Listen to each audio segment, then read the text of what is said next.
Sometimes. And I want to introduce my pastor, Father Jose Cabrera, to give us our Easter message. Thank you.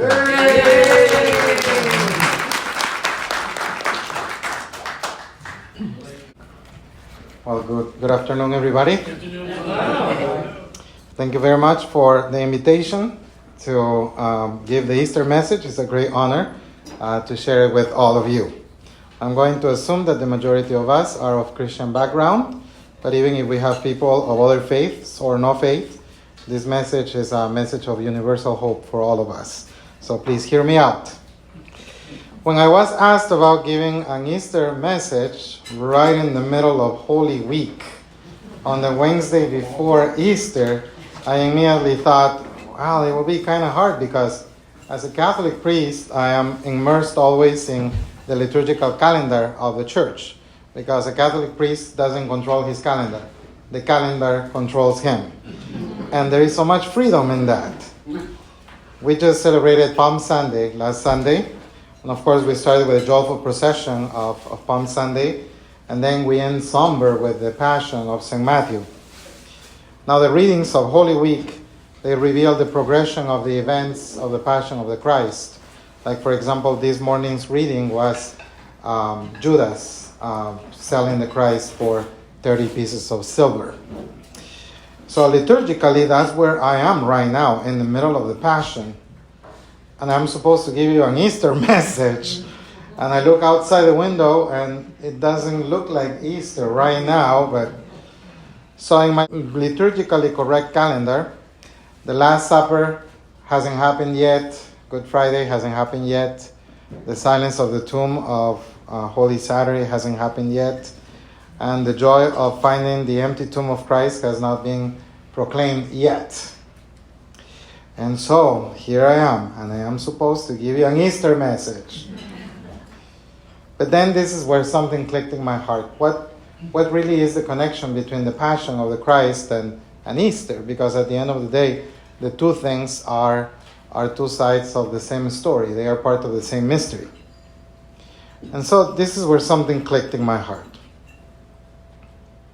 When we speak about the Passion of the Christ, we normally think of his suffering. But in the English language, we can give to the Passion a little twist. Because in English, we say that when we are invested into something that we appreciate and that is so important to us, we say that we are passionate about it. Some people may say, art is my passion. History is my passion. Social justice is my passion.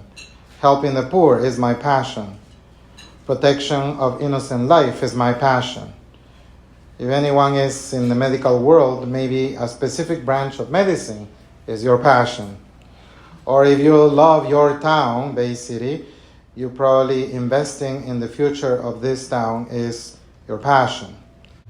So each of us, we have something that we invest our heart into, and therefore we have our own passions, each and every one of us. So suddenly we realize that Jesus endured the Passion because he was passionate about something. He was passionate about humanity, and he was passionate about the kingdom of his Father. And Jesus showed the passion he had for the kingdom, not only during this week, but during his entire ministry. He was passionate about the kingdom when he cured the lepers, when he set the oppressed free, when he preached his Sermon on the Mount, when he multiplied the loaves and the fish, when he walked on water, when he forgave sinners, when he had mercy on the widow, when he called his disciples.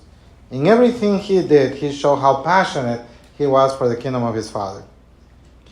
But most excellent way in which he showed us his passion is when he went through the Passion this week.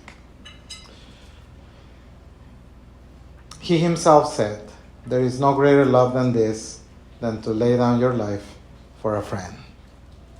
So this Easter Sunday, as you celebrate with your families, you probably will see lots of flowers, pastel colors, Easter eggs.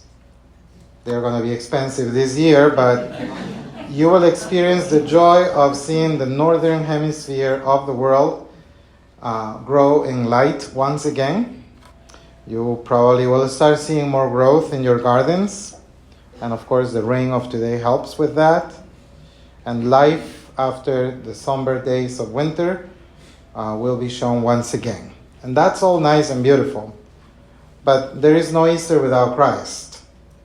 As you celebrate your Sunday of Easter, remember that the resurrection of the Lord was the end game of a life fully lived.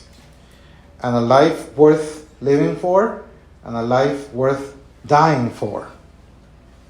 Jesus was so passionate about the kingdom of his Father.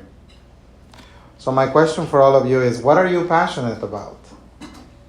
What gets you out of bed in the morning?